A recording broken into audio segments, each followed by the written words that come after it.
સંરક્ષણ પ્રધાન રાજનાથ સિંહ શું કહી રહ્યા છે જુઓ વિડીયો।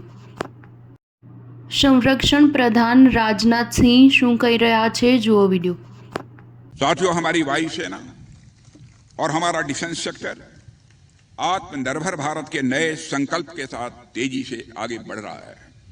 हमारा रक्षा क्षेत्र वेपन्स, प्लेटफॉर्म्स, एयरक्राफ्ट के निर्माण में इंडिजनाइजेशन की ओर मजबूत कदम बढ़ा चुका है।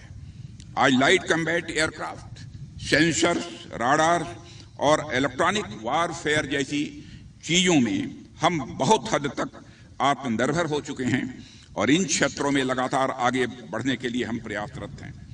कुछ समय पहले तक भारत को आर्म्स एंड इक्विपमेंट के मामले में सिर्फ एक इंपोर्टर कंट्री के रूप में देखा जाता था, लेकिन आज भारत लगभग 90 कंट्रीज को आर्म्स एंड इक्विपमेंट एक्सपोर्ट करता है।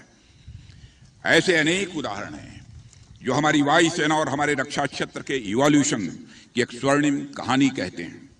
साथियों, आज जो प्रदर्शन हमारी एयरफोर्स ने किया है, उस प्रदर्शन को मैं महज एयरफोर्स के प्रदर्शन के तौर पर ही नहीं देखता हूं।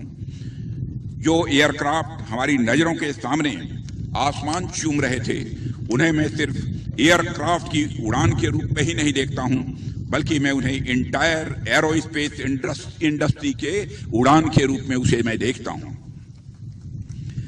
यह जो उड़ान आज हम सब लोगों ने देखी है, इसमें हमने देखा कि एक मजबूत इंजन है जो एयरक्राफ्ट को आसमान तक पहुंचा रहा है, लेकिन वास्तविकता यह है कि एयरक्राफ्ट को आसमान तक पहुंचाने के पीछे हमारे एयर वॉरियर्स की डेडिकेशन के साथ साथ न जाने कितने इंजीनियर्स की नॉलेज लगी है, न जाने कितने साइंटिस्ट का विजन है, न जाने कितने टेक्नीशियंस की इसमें मेहनत लगी है, न जाने कितनी एकेडमिया और रिसर्चर्स की स्टडी और रिसर्च लगी है।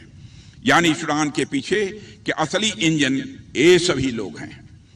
साथियों, इंडियन एयरफोर्स रक्षा और सुरक्षा के मामले में तो पायनियर है ही, इसमें तो इनका डायरेक्ट कंट्रीब्यूशन है ही, लेकिन इनडायरेक्ट रूप से आप सब इकोनॉमी के दूसरे सेक्टर्स के लिए भी बहुत बड़ा योगदान देते हैं।